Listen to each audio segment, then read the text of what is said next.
रख हौसला वो मंजर भी आएगा, प्यासे के पास चलकर खुद समंदर भी आएगा।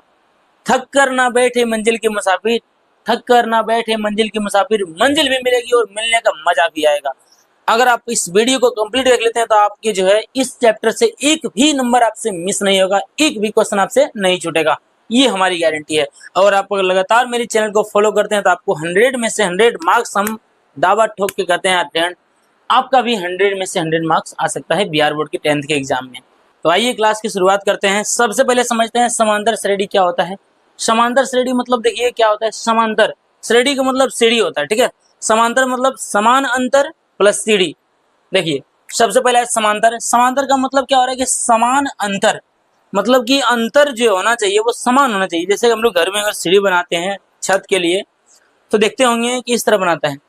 मान लो छत यहाँ पे है तो ऐसे बनाते हैं और ऐसे ऐसे ऐसे बनता है पहले, फिर ऐसे, फिर ऐसे, फिर ऐसे, ऐसे बनता है। क्या ऐसे बनता है? तो देखिए समान अंतर कितना है, ये दोनों में समान अंतर होता है। कोई ऐसा नहीं होता कि कोई सीढ़ी चौड़ा है, कोई पतला है, कोई मोटा है, कोई लंबा है, ऐसा नहीं होता है। सब एक समान होता है। होता है कि नहीं होता है? बिल्कुल। तो समांतर मतलब समान अंतर, अंतर समान रहता है उसको बोलते हैं समांतर। श्रेणी का मतलब सीढ़ी।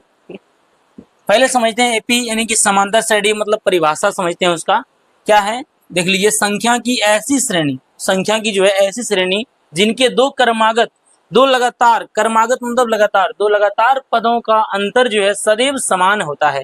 दो लगातार जो है हमेशा सदा समान रहता है। जैसे ये दोनों होगा, देखिए ये दोनों में समान अंतर होगा, ठीक है ना, इसको बोलते हैं समांतर श्रेणी। आगे समझते हैं, जैसे एग्जाम्पल समझते हैं। एग्जाम्पल से कैसे इसको डिफाइन कर पाएंगे। देखिए ये पहला पद है, ये दूसरा पद है, तीसरा पद है, इस तरह से देखिए कितना बड़ा है। आप देख सकते हैं कि कितना का अंतर है इसमें। ये दोनों में अगर डिफरेंस की बात करेंगे तो कितना का अंतर है। ये दोनों में डिफरेंस जो है वो 7 का डिफरेंस है, ठीक है ना, 7 का है। अब बताइए ये दोनों में कितना डिफरेंस है। 8 और 15 में कितना डिफरेंस है, तो बिल्कुल वो भी कितना है, वो भी 7 है। अब यहाँ से आप क्या देख रहे हैं, देख रहे हैं कि दोनों में अंतर जो है वो समान है। समान अंतर को ही तो समांतर श्रेणी कहते हैं। क्या कहते हैं? समान अंतर को ही समांतर श्रेणी कहते हैं। देखिए आगे समझते हैं दूसरा एग्जाम्पल में। इसका मतलब यहाँ अंतर कितना आया, यहाँ पे जो अंतर आया है वो आया है 7 का। क्या समझते हैं? 10 से हो गया 4, कितना का डिफरेंस है बताइए। 6 का डिफरेंस है। 4 से हो गया -2, कितना का डिफरेंस है। अब ध्यान से देखिए 4 से -2 हो गया, मतलब पहले 4 घटा होगा 0 आया, फिर 2 घटा होगा तब ना आया होगा 6, तब ना आया होगा -2। यानी कितना डिफरेंस है, यहाँ भी 6 का डिफरेंस है। यहाँ भी अंतर कितना हो जाएगा, यहाँ भी डिफरेंस है, 6 का डिफरेंस है। अब माइनस प्लस पे भी ध्यान नहीं दीजिएगा, अभी हम समझा रहे हैं आपको। उसके बाद हम लोग वो भी समझेंगे कहाँ माइनस होगा कहाँ प्लस होगा, ठीक है।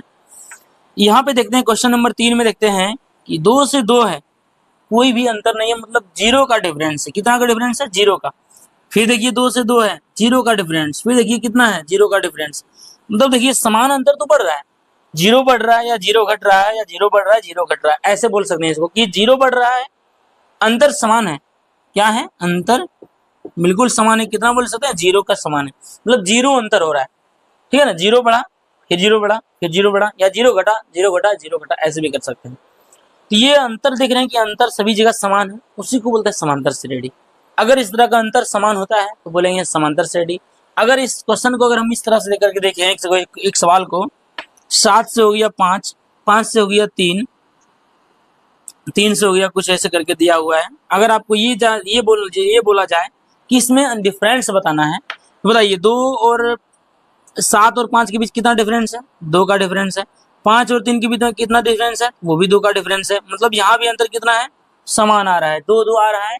इसका मतलब ये, इसी को बोलते हैं समांतर श्रेणी, ठीक है। इतना समझ में आया होगा कि समांतर श्रेणी किसे कहते हैं, आपको समझ में आ गया होगा। समान अंतर को, अगर हर एक जगह अंतर समान होगा तो उसको बोलेंगे समांतर श्रेणी, ठीक है। क्लियर है यहाँ तक? तो चलिए अब हम लोग समझते हैं कॉमन डिफरेंस को। ध्यान से देखिए, कॉमन डिफरेंस मतलब होता है सार्वंतर। जो अंतर अभी हम लोग पढ़े थे कि समान अंतर होता है, उसी को निकालना है। अगर एपी में रहेगा तो उसका अंतर निकालना है। पहला सवाल तो यही आता है ऑब्जेक्टिव में, सार्वंतर ज्ञात करें, ठीक है ना। सार्वंतर अंग्रेजी में बोलेंगे कॉमन डिफरेंस। और सार्वंतर मतलब कि इसको डी से सूचित करते हैं, छोटी डी से इसको सूचित करते हैं, ठीक है ना। सार्वंतर को छोटी डी से सूचित करते हैं, ठीक है। ध्यान से देखिए ये जो 3 सवाल आपको दिख रहा है इसका सारवंतर निकालना है। कैसे हम लोग निकालेंगे ध्यान से देखिए। मतलब अगले वाले से पिछले को माइनस करना है, अगले पद से पिछले को माइनस करना है। अगला कितना है वो है 9, 9 में से हम लोग 5 को माइनस करेंगे, कितना आएगा 4, ठीक है ना। ये आया है 4 और निकालेंगे, और अगर डी निकालने को बारी आए और भी दूसरा डी निकालेंगे, मान लो इसको D1 मान लेते हैं, इसको D2 मान लेते हैं, तो कैसे करेंगे हम लोग, तो अगला पद से फिर पिछला पद को माइनस करेंगे, ऐसे करते जाएंगे, लगातार करना है। लेकिन गेप नहीं है कि 13 में, ये नहीं कि 13 में से 5 घटा देंगे, लेकिन लगातार करना है। 13 में से 9 को माइनस कर सकते हैं, 13 में से 9 को माइनस कर सकते हैं, कितना आएगा ये भी, तो ये भी आएगा कितना, ये भी 4 आएगा। इसका सारवंतर निकल गया कितना 4, इसका सारवंतर पूछ रहा था, डी निकाल दिए, कितना आया 4 आया। यहाँ भी 4 है, यहाँ भी 4 है, मतलब सारवंतर 4 होगा, ठीक है। इसको निकालते हैं, डी निकालते हैं। इसमें क्या करेंगे बताइए, हमेशा अगले वाले से पिछले वाले को माइनस करना है। अगले कितना है 4, पीछे घटाएंगे कितना 7, कितना है घट के आएगा बताइए, 4 में से अगर 7 जाएगा तो कितना आएगा -3। D2 निकालना हो, मतलब दूसरा डी निकालना हो, तो कैसे करेंगे, हमेशा अगले पद से पिछला घटाएंगे। अगला कितना है, इससे घटाएंगे, इसको 1 से घटाएंगे, कितना को 4 को घटाएंगे, ठीक है। ये भी कितना आएगा, ये भी आएगा -3। तीसरा का देखते हैं, अगर सारवंतर निकालने की बारी आए तो फिर से हम लोग अगले पद से पिछले पद को माइनस करेंगे, यानी 5 में से 5 घटाएंगे, कितना आएगा 0। ये इसको बोलेंगे D1, और अगर निकालना हो D2, हम लोग D3 भी निकाल सकते हैं, आगे और पद लिखेंगे और निकालेंगे, ऐसे को फर्क नहीं पड़ेगा, 2-3 को निकाल के देखना है, हो जाएगा। D2 निकालने के बारी आएगा तो इसमें से इसको माइनस करेंगे, यानी 5 में से फिर 5 को माइनस करेंगे, 0 आएगा। अब यहाँ पे एक चीज आपको ध्यान में, आपको यहाँ पे कुछ दिख रहा है एक चीज, कि पहला जो डी निकाले वो तो प्लस में आया है, दूसरा जो डी निकाले वो माइनस में आया है, और तीसरा जो डी निकाले वो 0 में आया है। मतलब अगर आपसे सवाल पूछा जाए क्या जो है डी का मान, मतलब सारवंतर का जो मान है वो किस किस तरह से आ सकता है, आपको ध्यान रखना है। इस नोट वाले स्टार वाले को ध्यान रखना है, क्वेश्चंस आते हैं। अगर सारवंतर की बात करेंगे,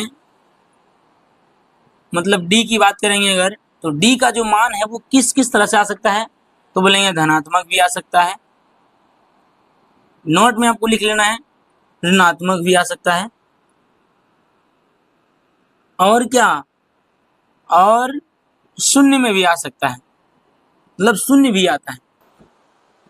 अब हम लोग समझते हैं कि एपी के प्रत्येक संख्या को पद कहते हैं। एपी के जितने भी संख्या होते हैं सबको कोई ना कोई पद कहते हैं। वो किस तरीके से होता है वो मैं अभी आपको बताने वाला हूँ।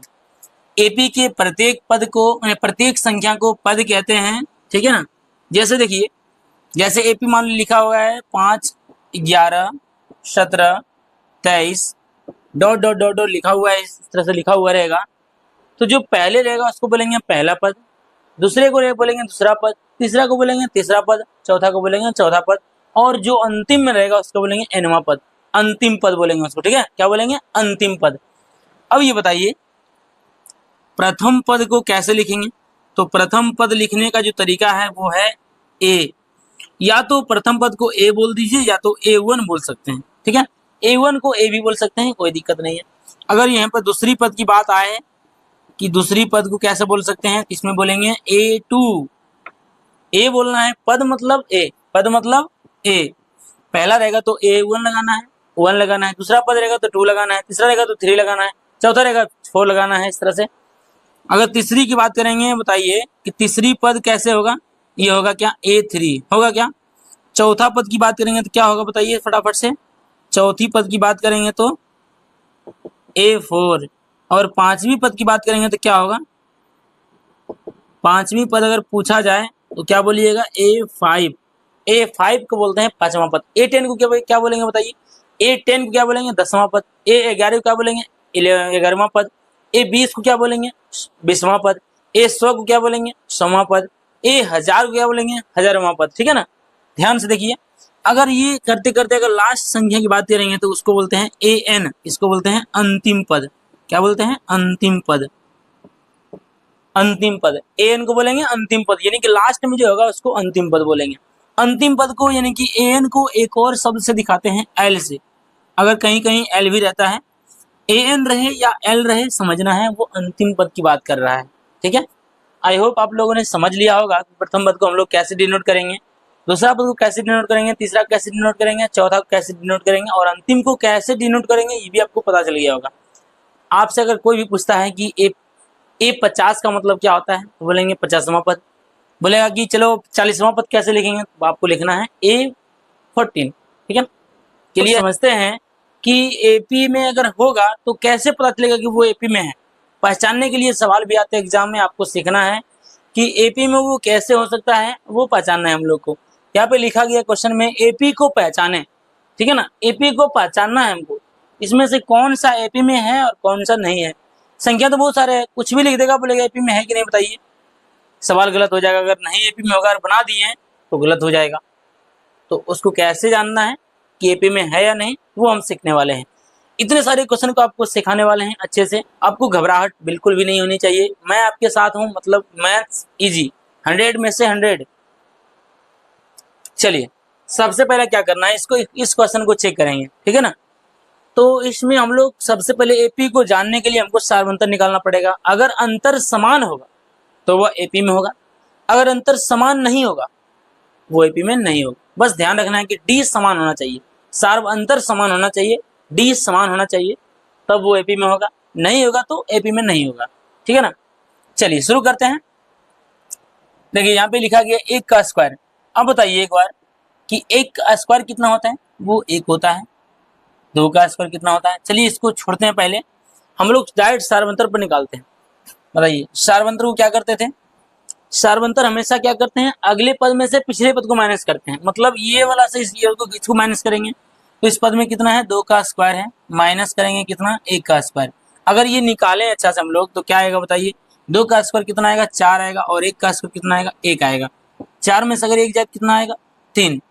एक अंतर निकला है 3 है, लेकिन हमको 1 में नहीं निकालना है, सिर्फ 1 से जांच नहीं कर सकते हैं, ठीक है ना, और भी निकालना पड़े, 2 3 कम से कम निकालना है आपको, क्लियर हो जाएगा। उसके बाद देखना है अगर समान आ रहा है इसका मतलब वो सार्वंतर में होगा, समान नहीं आएगा सार्वंतर में नहीं होगा, ठीक है ना।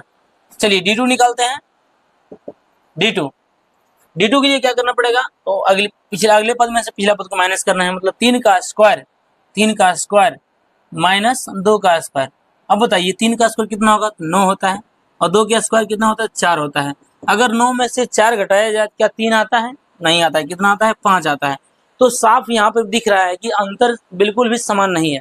अगर समान नहीं आया तो 2 ही बार में अगर देख लिया कि समान नहीं आया तो आगे निकालने की जरूरत ही नहीं है।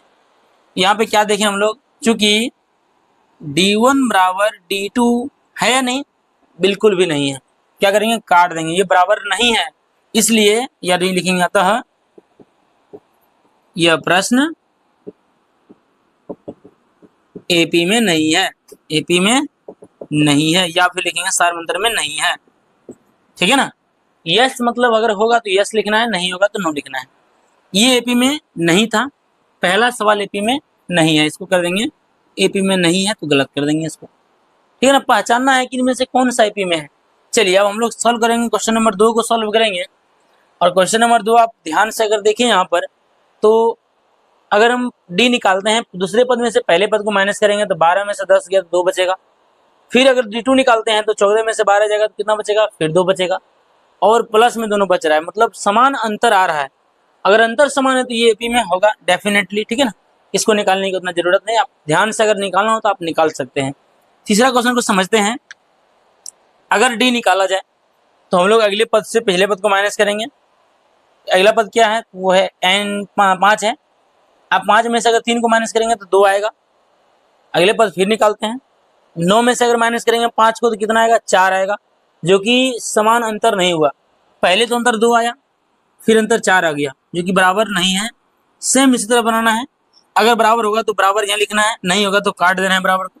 अगर होगा तो लिख देना अतः यह प्रश्न एपी में है। अगर नहीं होगा तो लिखेंगे अतः यह प्रश्न एपी में नहीं है, ठीक है ना। तो यहाँ पे देख सकते हैं ये भी जो प्रश्न है वो भी एपी में नहीं है। पहला नंबर नहीं है, तीसरा नंबर नहीं है, दूसरा क्वेश्चन है एपी में, चौथा चेक करते हैं, ठीक है ना। इसको माइनस एच में तो इसको निकाल लेते हैं एक बार अच्छे से, ठीक है, ध्यान से देखिए। 4 नंबर देखते हैं। देखिए हमेशा क्या करना है, डी निकालने के लिए हम लोग अगले पद से पिछले पद को माइनस करेंगे। अगला पद कितना है, तो वो 2 है, 2 में से जाएगा कितना, 2 माइनस, घटाएंगे, कितना दिया है पहला पद में, -3 दिया है, तो -3 लिखेंगे हम लोग, ठीक है ना। लिखेंगे 2, माइनस इंटू माइनस क्या होता है, प्लस होता है, 3 का 3 लिख देंगे, 2 और 3 कितना हो जाएगा 5। अगर एक और डी निकालेंगे, अगर वो भी 5 आता है तो हम लोग और आगे चेक करेंगे, अगर वो भी 5 आता है तो वो सारवंतर में होगा, नहीं अगर चेक होता है तो नहीं होगा, ठीक है ना। नहीं अगर बराबर आता है तो चलिए, और हम लोग क्या करेंगे, इसको D2 निकालेंगे। इसका एक से क्लियर नहीं हुआ तो D2 निकालेंगे। D2 में क्या करेंगे हम लोग, अगले पद में से फिर पिछले पद को माइनस करेंगे, यानी कि 7 में से 2 घटाएंगे, तो 7 में से 2 को माइनस करेंगे, कितना आएगा 5, जो कि बिल्कुल यहाँ पर देख सकते हैं बराबर आ चुका है। यहाँ भी 5 है, यहाँ भी 5 है, मतलब यहाँ D1 जो है बराबर है किसके बराबर में, D2 आपस में बराबर है, इसलिए देंगे यहाँ पे लिख देंगे अतः यह प्रश्न एपी में है। यहाँ लिख देंगे क्या, अतः यह प्रश्न एपी में है। क्लियर है यहाँ तक। अगला हम लोग समझते हैं क्वेश्चन नंबर 5 को। चलिए क्वेश्चन नंबर 5 में क्या है,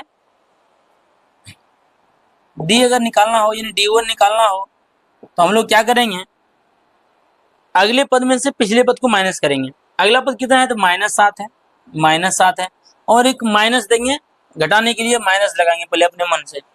उसके बाद पिछला पद क्या है वो देखेंगे, पिछला पद है -2, इसको लिखेंगे ब्रैकेट में -2। अगर यहाँ से देखा जाए तो -7 और माइनस इंटू माइनस होता है प्लस, प्लस कितना आ गया 2। आप ध्यान से एक चीज बताइए कि अगर 2 में से अगर 7 माइनस जाएगा कितना बचेगा, बचेगा ना -5, -5। एक और डी निकालते हैं, अगर वो भी -5 आता है तो ये एपी में होगा, और नहीं आता तो नहीं होगा। D2 चेक करते हैं, कैसे करेंगे, तो इस पद से पहले इस पद घटाए थे, अब इसमें से इसको घटाएंगे, कितना होगा तो -12, माइनस करेंगे कितना को, -7 को माइनस करेंगे, फिर से लिखेंगे माइनस में 7।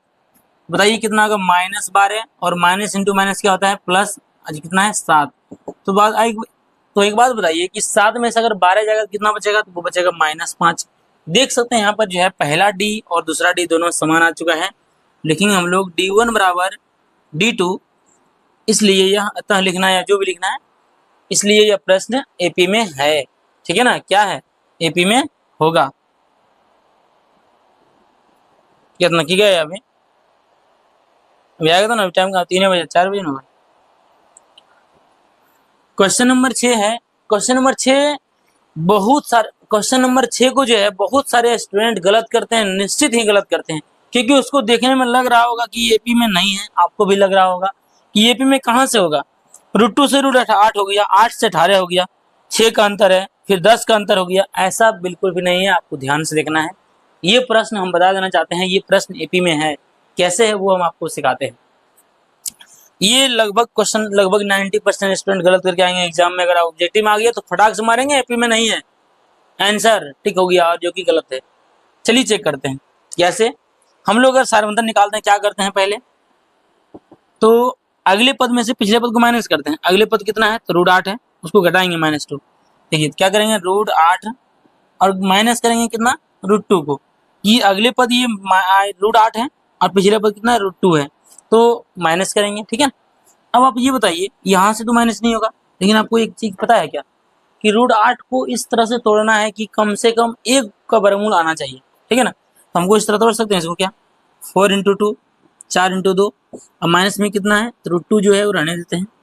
अब बताइए 4 का वर्गमूल तो बाहर हो जाएगा, तो लिखेंगे 2, अंदर में क्या बच गया √2, अब माइनस में क्या आया √2। 2 √2 में से 1 √2 चला गया, ये यहाँ पे कुछ नहीं, इसका मतलब 1 √2 है, और 2 √2 में से अगर 1 √2 चला जाए तो कितना बचेगा, बचेगा 1 √2। समझ में आया क्या, 1 √2 बचा। और आगे चेक करते हैं क्या √2 आता है, D2 चेक करते हैं। तो क्या करेंगे, अब √18 में से √8 को माइनस करेंगे, अगर वो भी √2 आता है तो बिल्कुल सही आंसर है। चेक करते हैं क्या करेंगे, √18 माइनस √8, इस पद से इस पद को माइनस करेंगे, पिछले वाले पद को √8। अब आप ये बताइए कि √18 को भी हम किस तरह से लिखें कि कम से कम 1 का वर्गमूल निकल जाए। हम लोग कर सकते हैं कैसे, 9 × 2, मतलब 9 × 2, और ये कर सकते हैं कितना 4 × 2। अब आप ये बताइए कि 9 का वर्गमूल तो 3 बाहर आ जाएगा, लेकिन √2 तो बच जाएगा अंदर में, और माइनस यहाँ 4 का वर्गमूल तो 2 बाहर हो जाएगा और √2 बच जाएगा अंदर में। अब आप ये बताइए कि 3 को √2 में से अगर 2 √2 माइनस हो जाए तो कितना √2 बचेगा। 3 √2 में से अगर 2 √2 माइनस हो जाएगा तो बचेगा सिर्फ 1 √2, जो कि देख सकते हैं यहाँ पे, यहाँ भी √2 आया, कितना डी कितना √2, और यहाँ भी डी कितना आया √2। यहाँ भी क्या है तो यहाँ भी है D1 बराबर D2। अब क्या कर सकते हैं, इसको लिखना है नीचे क्या, अतः यह प्रश्न एपी में है, या तो लिखेंगे इसलिए यह प्रश्न एपी में है क्योंकि सारे मंत्र समान है। बस इस तरीके से इस क्वेश्चन को जो है बहुत ही स्टूडेंट गलत करते हैं, आपको गलत नहीं करना है, ध्यान से देखिए रहिए, देखते रहिए। अब हम लोग दो क्वेश्चन को और समझते हैं, क्या ये एपी में है या फिर नहीं। अब तो आप लोगों को समझ में आ गया होगा कैसे निकालते हैं। क्वेश्चन नंबर 7 को समझते हैं। अब क्या है, 1/2, 1/4, 1/8, 1/16, ये सार्वंतर में है, यानी कि ये प्रश्न जो है एपी में है या नहीं, इसको चेक करते हैं। सबसे पहले हम लोग डी निकालेंगे, यानी D1 निकालेंगे। क्या करेंगे, इस पद से जो है इस पद को माइनस करेंगे, यानी दूसरे पद से पहले पद को माइनस करेंगे। तो क्या होगा, दूसरे पद में क्या है 1/4 और माइनस में क्या है पहला पद में 1/2, ठीक है ना।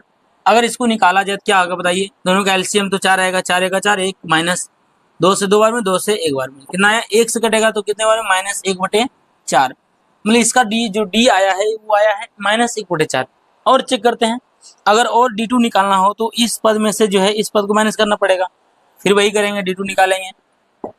इस पद कितना यहाँ पे पद है 1/8 और माइनस में कितना घटाएंगे तो 1/4 को करें, बताइए इसका एलसीएम कितना आएगा, 8 रहता है, 8 1 8 तो यहाँ लिखेंगे 8 और 4 दूनी 8 तो यहाँ लिखेंगे 2, कितना आया -1/8, कितना आएगा बताइए -1/8। क्या ये दोनों समान है, देखिए ध्यान से, बिल्कुल भी नहीं है, यहाँ 1/4 है, यहाँ 1/8 है, समान नहीं है। तो क्या लिखेंगे, D1 does not equal to D2, मतलब D1 जो है बराबर नहीं है D2 के, तो क्या लिखेंगे, अतः यह प्रश्न जो है एपी में नहीं है। आप लोग ध्यान से लिख लीजिएगा, इसलिए यह प्रश्न एपी में नहीं है, हम लिखते नहीं, आप लोग ध्यान से लिख लीजिएगा, यहाँ पे पहला क्वेश्चन में लिख दिए थे।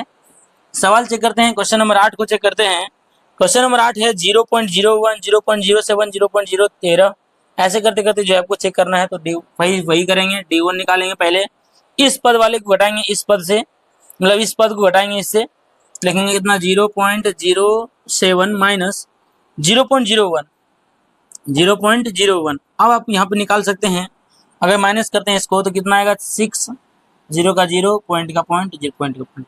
पहला जो D1 आया वो कितना आया है 0.06। और चेक करते हैं D2, D2 अगर निकाला जाए तो क्या होता है, फिर हम लोग जो है इस पद से जो है इसको माइनस करेंगे तो क्या आएगा 0.13 माइनस 0. कितना 0.07, 0.07। अगर इसको माइनस किया जाए तो क्या आएगा आपको पता है क्या, चलिए हम आपको माइनस करना सिखाते हैं। 0.13 है, अगर 0.07 है तो ऐसे हम लोग माइनस करेंगे इसको, 13 में से नहीं जाएगा तो पैंचा लेंगे, 13 में से 3 में से नहीं जाएगा तो पैंचा लेंगे, 13 में से हो जाएगा 7 जाएगा, कितना बचेगा 6, यहाँ बचेगा 0, 0 से जाएगा 0, 0 यहाँ पे आया 0, कितना आया 0.06 आ चुका है। इसका मतलब जो है इसका भी देखिए D1 और D2 दोनों समान आया है, D1 बराबर D2। ये भी क्या है, ये भी प्रश्न जो है वो भी एपी में है, लिख लीजिएगा नीचे, अतः यह प्रश्न एपी में है, ये भी प्रश्न जो है एपी में है। तो यहाँ पे देख सकते हैं पहला क्वेश्चन नहीं था, तीसरा क्वेश्चन नहीं था और छठा क्वेश्चन जो है एपी में नहीं था, बाकी बात जितने भी प्रश्न हैं वो एपी में था। अगर अंतर समान मिले, अंतर समान मिल जाए इसका मतलब वो एपी में होगा, अगर अंतर समान नहीं मिले, एक भी नहीं मिले तो वो समांतर श्रेणी में नहीं, एपी में नहीं है। आई होप यहाँ पे आपको क्लियर हो गया होगा, अब आपको जो है एपी पहचानने में प्रॉब्लम नहीं होगी, ठीक है ना।